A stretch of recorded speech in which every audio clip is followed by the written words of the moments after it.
लोकसभा चुनाव को लेकर बीजेपी के प्रचार अभियान तेज हो गए। बता दें 20 मार्च के लिए मुख्यमंत्री विष्णुदेव साय बस्तर संभाग के दौरा के संग प्रचार की शुरुआत करी। हमारे संवाददाता ने बातचीत करते हुए मंत्री केदार कश्यप कही कि पार्टी लोकसभा चुनाव पर पूरा तरह तैयार है। वह बताई है कि होली के बाद पीएम नरेंद्र मोदी, राष्ट्रीय अध्यक्ष जेपी नड्डा, गृह मंत्री अमित शाह समेत तमाम नेता मन चुनाव प्रचार पर छत्तीसगढ़ आए। लोकसभा चुनाव की उल्टी गिनती शुरू हो चुकी है। छत्तीसगढ़ में पहले चरण का मतदान जो है बस्तर में 19 अप्रैल को होगा। हमारे साथ बातचीत करने के लिए मंत्री केदार कश्यप, उनसे बात करेंगे। सर, चुनाव पहले चरण का नजदीक है, बस्तर में होना है चुनाव, किस तरह की चुनावी रणनीति है? कौन कौन से नेता चुनावी प्रचार में आएंगे इस बार? देखिए, भारतीय जनता पार्टी की चुनावी तैयारियां पूरी तरीके से सबाब पे है, पूरी तरीके से चल रही है और विधानसभा स्तर के सम्मेलन और हमारे जो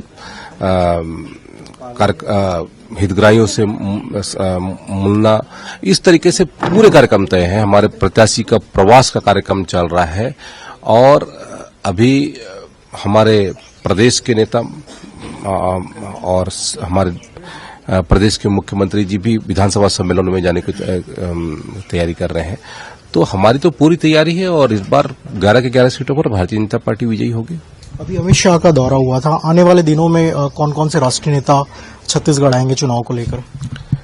देखिए, राष्ट्रीय नेता हमारे कहते हैं प्रदेश में, चाहे हमारे देश के यशस्वी प्रधानमंत्री माननीय नरेंद्र मोदी जी हों, चाहे हमारे राष्ट्रीय अध्यक्ष जेपी नड्डा जी हों, माननीय अमित शाह जी हों, माननीय राजनाथ जी हों, सभी के कार्यक्रम तय होंगे और यहाँ पर आएंगे और हमारे यहाँ के कार्यकर्ताओं में ऊर्जा भरेंगे और छत्तीसगढ़ के माध्यम से फिर से एक संदेश देंगे और 11 के 11 सीटों पर भारतीय जनता पार्टी के सांसद चुन करके आएंगे। सर, कांग्रेस अब तक 5 सीटों पर प्रत्याशी की घोषणा नहीं कर पाई है। चुनावी तारीखों का ऐलान हो गया है, कहा जा रहा है कि फिर से 5 सीटों को लेकर सर्वे करा रही है कांग्रेस।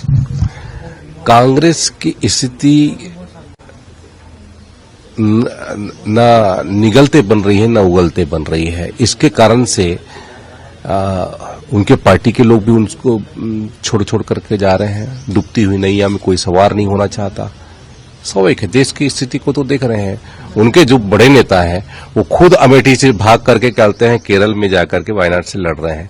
तो इससे बड़ा शर्मनाक क्या होगा? हम तो कहते हैं कि यहाँ पर बहुत सारी सीटें खाली हैं, राहुल गांधी यहीं आ जाए, यहीं से चुनाव लड़ लें। यदि उनके नेता इतने वो हैं तो पहले तो कहते थे, आज से 2 साल पहले, कि हम छत्तीसगढ़ में बहुत वो हैं, तो आ जाए, राहुल गांधी यहीं पर आए, यहां से लड़ ले। और मुझे जो लगता है कि बलि का बकरा कोई बनना नहीं चाहता। अच्छा, ये जो सट्टा ऐप को लेकर कल मुख्यमंत्री भूपेश बघेल, पूर्व मुख्यमंत्री भूपेश बघेल ने पीसी ली। उन्होंने कहा कि राजनीतिक दबाव के चलते एफआईआर उन पर की गई है।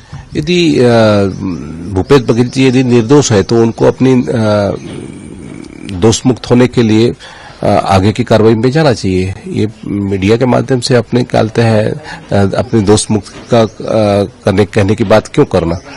न्यायिक मामला है, न्यायिक मामले में जाना चाहिए। बिल्कुल, हमारे साथ मंत्री केदार कश्यप, जिन्होंने कई मुद्दों पर बात की। साथ ही उन्होंने कहा कि आने वाले दिनों में जब अब आचार संहिता लग चुकी है तो आने वाले दिनों में जो भाजपा के जो राष्ट्रीय नेता है उनका दौरा जो है वो छत्तीसगढ़ में तेज होगा। कैमरन मलकित के साथ स्वप्निल गोरखड़े, INS न्यूज, रायपुर।